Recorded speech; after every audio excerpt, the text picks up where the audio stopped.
Law Insight Law, protecting your rights with integrity. LLB final ইয়ারের company আইন ও বাংলাদেশের বাণিজ্যিক আইনের কোম্পানি আইনের যে সংক্ষিপ্ত সাজেশন দেওয়া হয়েছিল তারই ধারাবাহিকতায় প্রশ্নোত্তরটা এর যে ক্লাস দেওয়ার কথা ছিল আজকে তার প্রথম ক্লাস। প্রথম প্রশ্নটা হচ্ছে, আইনের স্বীকৃতি বিভিন্ন প্রকার ব্যবসা প্রতিষ্ঠান কি কি? কোম্পানি কিভাবে ঐচ্ছিকভাবে বিলুপ্ত করা যায়? কোম্পানি বিলুপ্ত হলে উহার সম্পত্তি কিভাবে জামানত সহ এবং জামানতবিহীন পাওনাদার এবং শেয়ার হোল্ডারদের মধ্যে বিভক্ত হবে? আইনের স্বীকৃতি বিভিন্ন প্রকার ব্যবসা প্রতিষ্ঠান কি কি? আইনের স্বীকৃত ব্যবসা প্রতিষ্ঠান বলতে এমন সব ব্যবসায়িক সংগঠনকে বোঝায় যেগুলো দেশের প্রচলিত আইন অনুযায়ী গঠিত ও পরিচালিত। বাংলাদেশের প্রচলিত আইনের ভিত্তিতে প্রধানত নিচের প্রকারের ব্যবসা প্রতিষ্ঠান স্বীকৃত: একক মালিকানা, যে ব্যবসা একজন ব্যক্তি মালিকানা ও নিয়ন্ত্রণে পরিচালিত হয়। বৈশিষ্ট্য: একজনই মালিক ও সিদ্ধান্ত গ্রহণকারী। লাভ ও ক্ষতি সম্পূর্ণ দায়ী মালিকের। গঠন সহজ, আইন জটিলতা কম। মালিকের মৃত্যু বা অক্ষমতা ব্যবসা বন্ধ হওয়ার সম্ভাবনা। উদাহরণ: দোকান, সেলুন, ছোট ওয়ার্কশপ। অংশীদারি ব্যবসা: দুই বা ততোধিক ব্যক্তি চুক্তির মাধ্যমে যৌথভাবে ব্যবসা পরিচালনা করলে তাকে অংশীদারি ব্যবসা বলে। বাংলাদেশের অংশীদারি আইন 1932 অনুযায়ী। বৈশিষ্ট্য: অংশীদার সংখ্যা সাধারণত 2 থেকে 20 জন হয়। লাভ ক্ষতি চুক্তি অনুযায়ী বন্টন। মূলধন তুলনামূলকভাবে বেশি। অংশীদারদের সীমাহীন দায়। উদাহরণ: আইনের ফার্ম, হিসাব রক্ষণ ফার্ম। যৌথ মূলধনী কোম্পানি: আইন অনুযায়ী গঠিত এমন প্রতিষ্ঠান যেখানে মূলধন শেয়ারে বিভক্ত থাকে এবং শেয়ার হোল্ডাররা মালিক। প্রকারভেদ: প্রাইভেট লিমিটেড কোম্পানি, শেয়ার হোল্ডাররা 2 থেকে 50 জন। শেয়ার হস্তান্তর সীমিত, জনসাধারণের নিকট শেয়ার বিক্রি করা যায় না। পাবলিক লিমিটেড কোম্পানি, ন্যূনতম 7 জন সদস্য, সাধারণত জনসাধারণের নিকট শেয়ার বিক্রি করা যায়।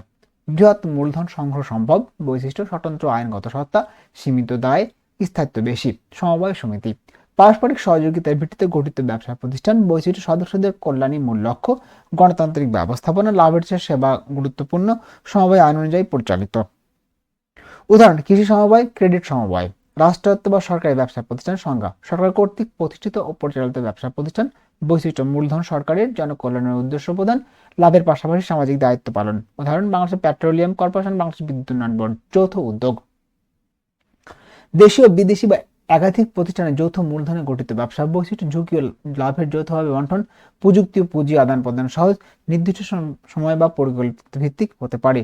উপসংহার: আইনের স্বীকৃত এমন সব ব্যবসা প্রতিষ্ঠানের প্রত্যেকটি নিজস্ব সুবিধা ও সীমাবদ্ধতা আইনগত কাঠামো রয়েছে। ব্যবসার ধরন, মূলধন, ঝুঁকি, উদ্দেশ্যের উপর ভিত্তি করে উপযুক্ত প্রতিষ্ঠান নির্বাচন করা হয়। নম্বর খ, কোম্পানি কিভাবে ঐচ্ছিকভাবে বিলুপ্ত করা যায়? কোম্পানি বিলুপ্ত হলে উহার সম্পত্তি কিভাবে জামানত সহ এবং জামানতবিহীন পাওনাদার এবং শেয়ার হোল্ডারদের মধ্যে বিভক্ত হবে? কোম্পানি কিভাবে ঐচ্ছিকভাবে বিলুপ্ত করা যায়? ঐচ্ছিক বিলুপ্তি বলতে বোঝায় যখন কোম্পানি আদালতের আদেশ ছাড়ে কোম্পানির আইন অনুযায়ী নিজ সিদ্ধান্ত ব্যবসা বন্ধ করলে বিলুপ্ত হয়। ঐচ্ছিক বিলুপ্তির ধাপসমূহ: সাধারণ সভায় প্রস্তাব গ্রহণ, শেয়ার হোল্ডারদের সাধারণ সভায় বিশ্বাস প্রস্তাব বা মেয়াদ শেষ হওয়ার কারণে সাধারণ প্রস্তাব গ্রহণ করতে হয়। ঐচ্ছিক বিলুপ্তির ধরন নির্ধারণ: কোম্পানির দেনা পরিশোধে সক্ষম হলে সদস্যদের দ্বারা ঐচ্ছিক বিলুপ্তি। কোম্পানির দেনা পরিশোধে অক্ষম হলে পাওনাদারদের দ্বারা ঐচ্ছিক বিলুপ্তি। লিকুইডেটর নিয়োগ: সাধারণ সভায় একজন বা একাধিক লিকুইডেটর নিয়োগ করা হয়, পরিচালকদের ক্ষমতা অবসান হয়। সম্পত্তি বিক্রয়ের দেনা পরিশোধ: লিকুইডেটর কোম্পানির সম্পদ বিক্রি করে আইন অনুযায়ী দেনা পরিশোধ করেন। চূড়ান্ত হিসাব প্রস্তুত সভা আহ্বান: লিকুইডের চূড়ান্ত হিসাব প্রস্তুত করে শেয়ার হোল্ডারদের চূড়ান্ত সভায় উপস্থাপন করেন। রেজিস্ট্রেশনের নিকট দাখিল ও বিলুপ্ত ঘোষণা: চূড়ান্ত হিসাব ও report registration of joint stock কোম্পানির নিকট দাখিল করলে নির্দিষ্ট সময়ের পর কোম্পানি বিলুপ্ত ঘোষণা হয়। পরিশেষে এইভাবে কোম্পানি আইন অনুযায়ী শেয়ার হোল্ডারদের সিদ্ধান্ত লিকুইডেটরের মাধ্যমে একটি কোম্পানি ঐচ্ছিকভাবে বিলুপ্ত করা যায়। কোম্পানি বিলুপ্ত হলে উহার সম্পত্তি কিভাবে জামানত সহ জামানতবিহীন পাওনাদার ও শেয়ার হোল্ডারদের মধ্যে বিভক্ত হবে? কোম্পানি বিলুপ্ত হলে লিকুইডেটর কোম্পানির সকল সম্পত্তি বিক্রয় করে যে অর্থ সংগ্রহ করেন তা কোম্পানি আইন 1994 অনুযায়ী নির্দিষ্ট ক্রমানুসারে বন্টন করা হয়। সম্পত্তি বন্টনের আইনগত ক্রম: বিলুপ্তি সংক্রান্ত খরচ সবার আগে পরিশোধ করা হয়। লিকুইডেটর পারিশ্রমিক, প্রশাসনিক ও আইনগত খরচ, সম্পত্তি বিক্রয় সংক্রান্ত ব্যয়, এগুলো সকল পাওনাদারের দাবির উপর অগ্রাধিকার পায়। জামানত সহ পাওনাদার: যেসব পাওনাদার কোম্পানি নির্দিষ্ট সম্পত্তির উপর বন্ধক চার্জ রেখে ঋণ দিয়েছে তার সংশ্লিষ্ট জামানত যুক্ত সম্পত্তি বিক্রি করে পাওনা আদায় করে।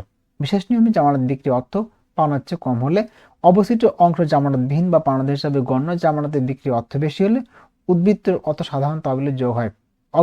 অধিকারভুক্ত পাওনাদার: আইন অনুযায়ী বিশেষ অগ্রাধিকার প্রাপ্ত পাওনাদার শ্রমিক ও শ্রমিকদের, কর্মচারীদের বেতন ও মজুরি, সরকারি কর, শুল্ক ও ফি ও প্রভিডেন্ট ফান্ড ও গ্র্যাচুইটি। জামানতবিহীন পাওনাদার, যাদের কোনো জামানত নেই এর সমান হারে অর্থ পায়। পর্যাপ্ত অর্থ না থাকলে সম্পূর্ণ পাওয়া যায় না। শেয়ারহোল্ডারদের মধ্যে বন্টন, সব দেনা পরিশোধের পর যদি কোনো সম্পত্তি অবশিষ্ট থাকে তা শেয়ারহোল্ডারদের বন্টন করা হয়। অগ্রাধিকার শেয়ারহোল্ডার, প্রথমে মূলধন ফেরত, বকেয়া লভ্যাংশ যদি চুক্তি থাকে। সাধারণ শেয়ারহোল্ডার, সবশেষ অর্থ পায়, অবশিষ্ট অর্থ শেয়ার অনুপাতে বণ্টিত হয়। অধিকাংশ ক্ষেত্রে সাধারণ শেয়ারহোল্ডারদের কিছু পায় না। উপসংহার: কোম্পানি বিলুপ্তির সময় সম্পত্তি বন্টনে পাওনাদারদের স্বার্থকে সর্বাধিক গুরুত্ব দেওয়া হয় এবং শেয়ারহোল্ডার সর্বশেষ অবশিষ্ট অংশ পায়। এভাবে আইন অনুযায়ী কোম্পানির সম্পত্তি ন্যায্যভাবে বণ্টিত হয়। অভ্যন্তরীণ ব্যবস্থাপনা নীতি বলতে কি বোঝো? নীতিটি ব্যতিক্রম সময় উল্লেখ করো। অভ্যন্তরীণ ব্যবস্থাপনা নীতি। অভ্যন্তরীণ ব্যবস্থাপনা নীতি বলতে বোঝায় কোম্পানির সঙ্গে লেনদেনকারী বহিরাগত ব্যক্তি ধরে নিতে পারেন যে কোম্পানির অভ্যন্তরীণ কার্যক্রম আনুষ্ঠানিকতা আইন ও সংবিধি অনুযায়ী সঠিকভাবে সম্পন্ন হয়েছে। তাদের কোম্পানির ভিতর ব্যবস্থাপনা যাচাই করার বাধ্যবাধকতা নেই। এই নীতিটি রয়্যাল ব্রিটিশ ব্যাংক বা ট্রুকোয়েড 1856 মামলায় প্রতিষ্ঠিত। একে বলা হয় টুরকোয়ান্ট রুলস ও বলা হয়। নীতি গুরুত্ব: বহিরাগত ব্যক্তি স্বার্থ রক্ষা করা, বাণিজ্যিক লেনদেন সহজ করা, কোম্পানি অভ্যন্তরীণ অনিয়মের দায় বহিরাগতদের উপর চাপায় না। অভ্যন্তরীণ ব্যবস্থাপনার নীতি ব্যতিক্রম সমূহ। এই নীতি সর্বক্ষেত্রে প্রয়োজন হয়। এর প্রধান ব্যতিক্রমগুলো হলো জালিত সম্পর্ক জ্ঞান। যদি বহিরাগত ব্যক্তি জানেন যে অভ্যন্তরীণ ব্যবস্থাপনা অনিয়ম হয়েছে তাহলে তিনি এই নীতির সুবিধা পাবেন না। জালিয়াতির মাধ্যমে লেনদেন: যদি কোনো দলিল জালিয়াতির মাধ্যমে তৈরি হয় তাহলে অভ্যন্তরীণ ব্যবস্থাপনা নীতি প্রযোজ্য হবে না। জাল দলিল কখনো বৈধ হতে পারে না। সন্দেহজনক পরিস্থিতি: যদি পরিস্থিতি এমন হয় যে একজন সাধারণ মানুষ সন্দেহ করতে পারে তবে অনুসন্ধান না করলে এই নীতির সুবিধা পাওয়া যাবে না। বাহ্যিক কর্তৃত্বের অভাব: যদি কোনো কর্মকর্তা তার ক্ষমতার সীমা অতিক্রম করে কাজ করেন বা বহিরাগত ব্যক্তি জানেন বা জানা উচিত ছিল তবে নীতি প্রযোজ্য হবে না। কোম্পানি আইনে যৌথ ব্যক্তিত্ব ও সীমাবদ্ধ দায়িত্ব একটি নিষ্পত্তিকৃত মামলার আলোকে ব্যাখ্যা করো।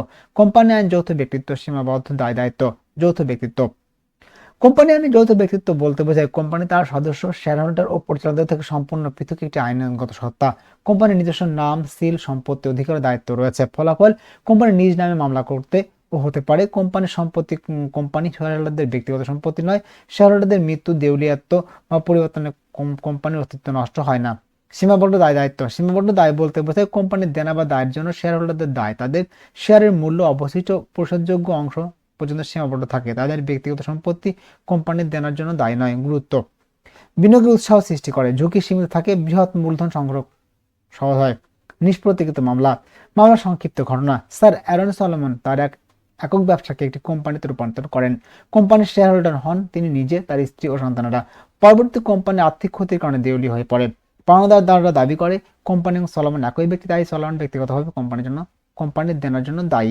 আদালতের রায়: হাউস অফ লর্ডসের রায় দেন কোম্পানির আইন অনুযায়ী নিবন্ধিত হলে তা একটি স্বতন্ত্র আইনগত সত্তা। কোম্পানির দেনার জন্য শেয়ারহোল্ডারদের ব্যক্তিগত ভাবে দায়ী নন। শেয়ারহোল্ডারদের দায় সীমাবদ্ধ। কোম্পানি তার সদস্যদের পৃথক অস্তিত্ব রয়েছে। মামলার গুরুত্ব ও প্রভাব: এই মামলার মাধ্যমে সুস্পষ্টভাবে প্রতিষ্ঠিত হয় কোম্পানি একটি পৃথক আইনগত ব্যক্তি। শেয়ারহোল্ডারদের দায় সীমিত।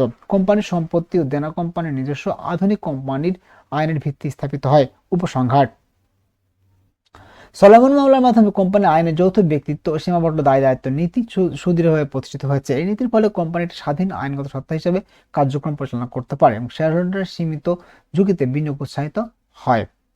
এই প্রথমে দুটো প্রশ্ন নিয়ে আলোচনা করা হলো। এই দুটো প্রশ্ন সুন্দরভাবে পড়বেন, কারণ এই দুটো প্রশ্ন এমনভাবে আলোচনা করা হয়েছে যেগুলো আপনার একবার পড়লে মনে থাকবে। আর এই প্রশ্ন দুটো খুব ইম্পর্টেন্ট প্রশ্ন যেগুলো এবার পরীক্ষায় আসলেও আসতে পারে। ধন্যবাদ সবাইকে, সবাই ভালো থাকবেন।